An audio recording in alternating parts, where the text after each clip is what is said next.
when we think about mental strength, the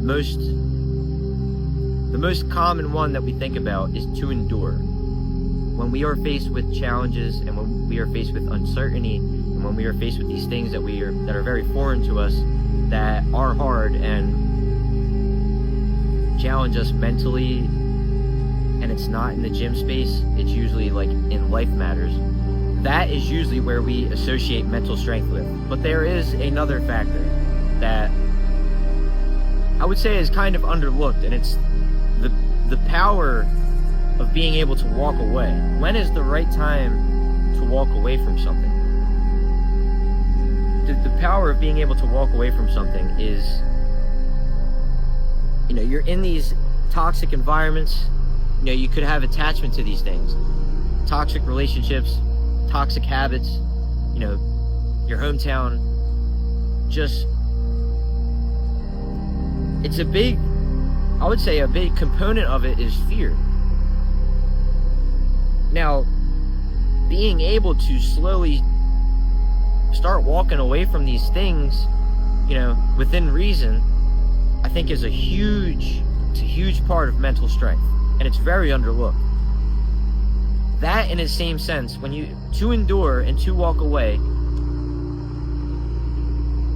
in recognizing those scenarios, is a big part of practicing and strengthening your mental strength. Whenever you're in the shit or the suck, no matter what side you're on, whether it's the side to endure or the side to walk away, when you're in those moments and you can recognize them and be like, okay, this relationship is toxic as shit. I gotta get away from it so that I can improve my quality of life. Another side of it, which would be, a challenge is thrown on you out of nowhere. And I'm just going to give mine, for example, like, taking care of my grandpa who has Alzheimer's, or the external things like finding out someone in your family has cancer. When you're in those moments, there's got to be a level of thinking where you can identify it and be like, okay, this sucks, but I'm going to get through it. And I'm not going to allow the bad emotions to consume me. Am I going to feel them if I am going through them? If I'm sad, or if I'm depressed, or if I'm angry or frustrated, of course. But this isn't the end of me. And that's the biggest part with to endure those things and then walking away. Practicing both of them is probably the best way to build up your mental strength. Third point, which is very common, is when you're in the gym or when you're doing anything physical.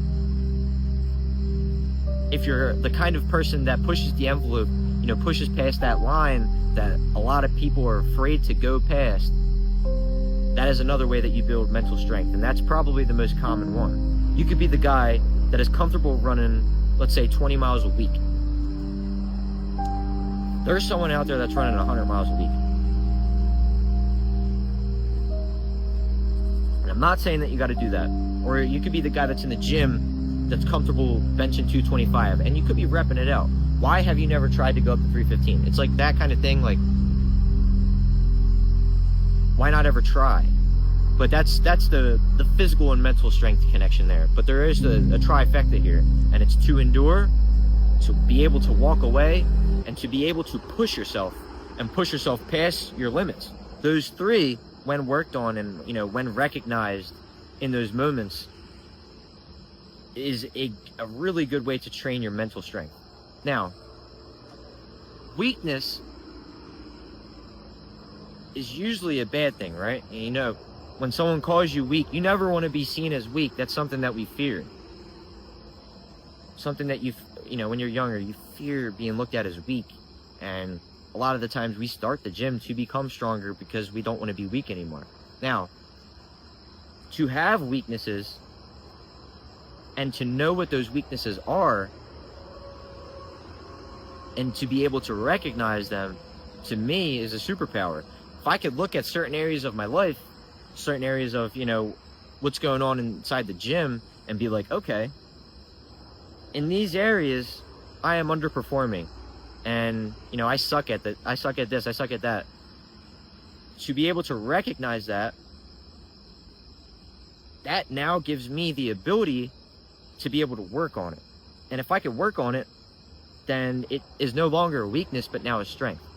And to me, that's a big part of mental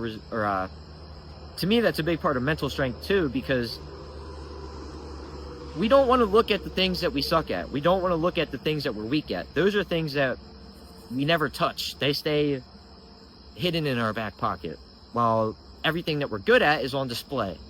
And while that's good, you could be doing so much better and so much more for yourself by facing those weaknesses. I believe it's okay to be weak in the sense that you could recognize it and actively work towards becoming strong. So to kind of culminate this entire video, to endure challenges, to endure hardships, to endure these things that challenge us mentally, that a lot of the times are external factors that are put on us that challenge us. That is a big part of mental strength. To walk away from bad shit, these things that are bad for us, bad relationships, bad environments, bad jobs, bad habits, all these things, to be able to walk away from those things, to be able to recognize them and sit there and be like, okay, this is not doing me any good. I gotta push this to the side. I gotta get away from it. That is a mental strength too. And obviously the biggest one that we all know, go in the gym, push yourself to the fucking limit every time that you're in there. It's okay to have a deload day too, but have a fine balance between a deload and a day where it's time to push the envelope, because don't get too comfortable in the idea that you can come in the gym and do the same thing every single time. There is no growth there. There is no growth with doing the same fucking thing every week. There comes a time where it's time to push yourself. Have those days where you go in there and be like, you know what? It's time to up the weight. It could be 5 pounds, 10 pounds. It could be an extra mile, an extra 2 miles. But to push the mental boundaries inside the gym, outside the gym, if you might be running or whatever, is a huge part of mental strength. All these things, it's a culmination of everything. Recognizing your weaknesses, endurance, to endure, walking away from things, going to the gym and pushing yourself past your limit. You can do all these things. It's a lot of the times it's a matter of recognizing it. We don't sit there and have time to think about these things. Give yourself enough time to think about these things so that you can really pinpoint exactly what you got to do. You want to go on these self-improvement journeys. You want to become better yourself. You want to become the best version of yourself. To have enough time to think and recognize all of those is important.